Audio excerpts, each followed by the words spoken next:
Sure. I'd like to start with a couple of quotes. First one is the newsreader in the opening scene of the film Sleeping Dogs from 1977.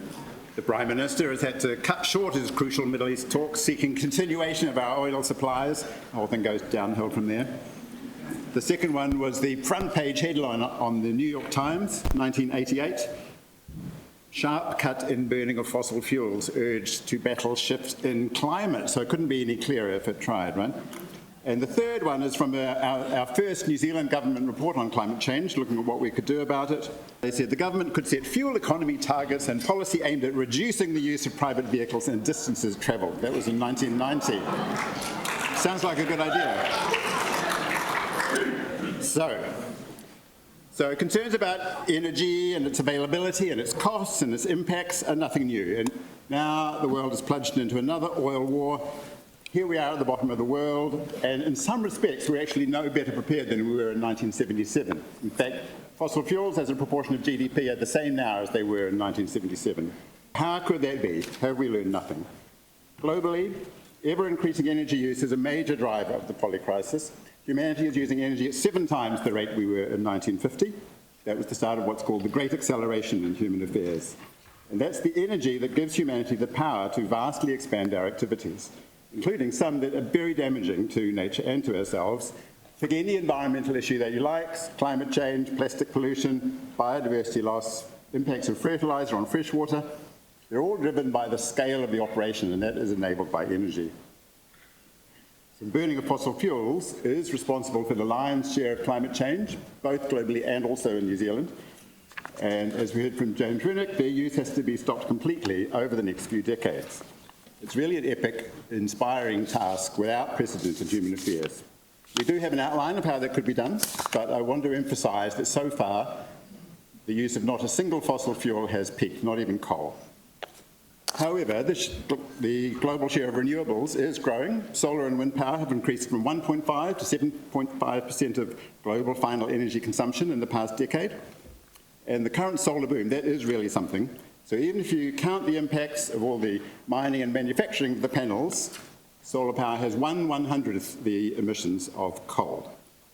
The solar revolution, I do think it has a long way to run.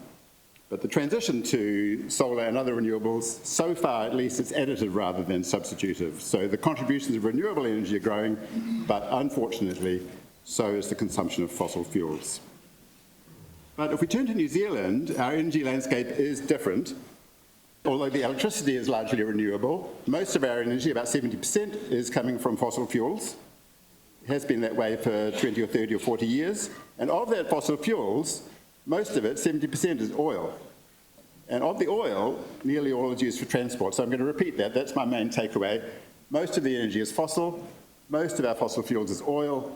Almost all the oil is used for transport. So to focus on the task, we really have to focus on transport. There's really no other way to make it add up. And as we know, climate change is not the only issue associated with oil, right? The supply is finite. As the easy-to-access fields become exhausted, it's getting more and more expensive. It's getting dirty to extract. It's very unevenly distributed. So we've got these continuous oil wars and political manipulation. Burning it creates air pollution. I'm running out of fingers.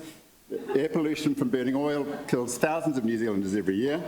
And then the transport system is highly expensive and highly inequitable. So some people are popping over to Bali or London every year, and other people can't afford to get across town to some important appointment, like a medical appointment or something.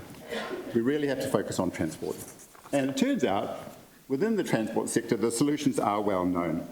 So I'm just going to quote here from the slogan from the climate activist group, Climate Liberation Aotearoa.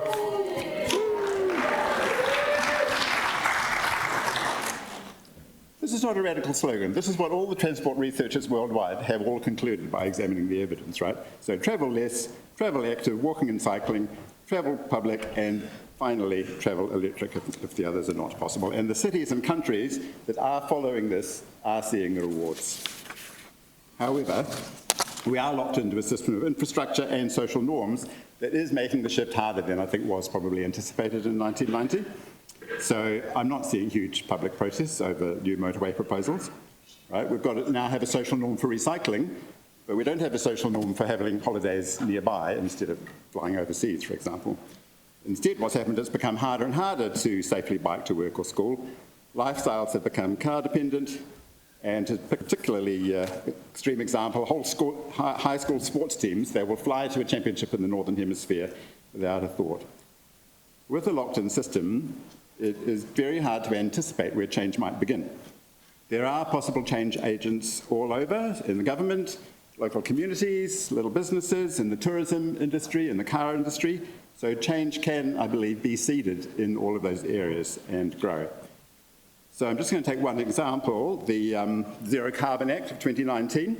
So up to the point where that idea was begun, climate action in New Zealand had really been going almost nowhere for 30 years. A tiny youth climate action group, Generation Zero, they were formed, they ran a campaign around the idea of a Zero Carbon Act, picked up by Labour and the Green parties. As soon as that act was passed, the renewable energy industry just sparked back into life, and over the next few years, emissions of carbon dioxide from fossil fuels have fallen. They're now back down to levels not seen for 30 years in New Zealand. Now, that was not just because of the specific workings of the Act.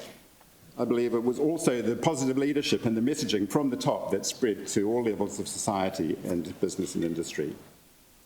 So the Zero Carbon Act worked with conventional economic and policy frameworks, but it was a huge breakthrough. It has the potential to enormously increase New Zealand's energy sustainability and independence. It's not perfect. It's not ambitious enough, and so far it's extended our reliance on plantation forestry, which is really just a delaying tactic, but it could be improved further over time. But unfortunately, after just a few years, it's on life support. Pushback from government and industry has weakened its institutions and stretched its systems of checks and balances to breaking point. So we will have to fight to preserve the gains we have made and to press for more. Now, I've claimed that for most of the things we use fossil energy for, there are way better alternatives that we could do now, but not all things. So what about the difficult areas? So I work on the topic of aviation emissions, a sector which experts love to say is what they call hard to abate. So what they mean is there's nothing apart from oil that can power an aircraft. So they talk about future possible energy carriers like biofuels, batteries or hydrogen, but none of those exist yet. And the problems and difficult uncertainties about how they might come about are just enormous, and nobody wants to pay for them or acknowledge all of their implications. So, for example, for biofuel, you might have to turn the whole of the Canterbury Plains over to grow canola to turn into biofuel. Nobody wants to do that, and that would not even be enough, all of that. So, instead of hard to abate, I would say aviation is hard to manage. It's very easy not to get onto a plane. The problem is to get enough people to support change and end aviation's free ride. The whole sector is only growing, both here and worldwide, because it escapes environmental regulation. So as people have gotten richer, they just have an unlimited demand for travel, and then we have the travel industry supporting it, the government supporting it, all their friends support it, and we have online influencers. Long-distance air travel is by far the most energy-intensive thing. Unless you're an astronaut, that is the most energy-intensive thing you will ever do. Global air travel is 1,000 kilometres per person. Even that's not sustainable. So just one trip to London, that's going to blow your share for 40 years. From the Living Well Within Limits project, led by Professor Julia Steinberger at the University of Geneva, we know it is possible to have a comfortable modern lifestyle with drastically lower energy use than we currently use. That's including all of the building and operating all the houses, serving the cities with public transport, all the healthcare, all the food, all the water, energy supplied by renewable electricity. Then we're less vulnerable to resource wars. So my second message, I guess, is that a decline in energy use is actually nothing to be frightened of. If it means you're wasting less and doing less damage and have better health and well-being, then you can be better off. Energy is nothing if not topical, right? You can read a different opinion about the electric system or our fuel supplies every day in the newspaper, and then you can turn the page and read about all sorts of new long-haul flights being laid on from all our airports.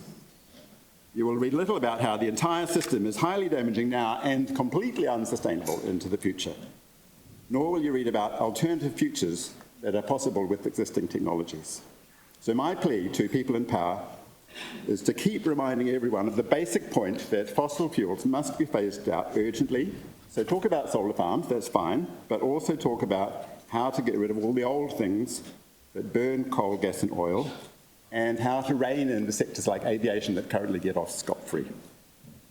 Humans have been getting energy by burning things for a long, long time, hundreds of thousands of years. Now, for the first time, we have a chance to turn away from fire. Thank you.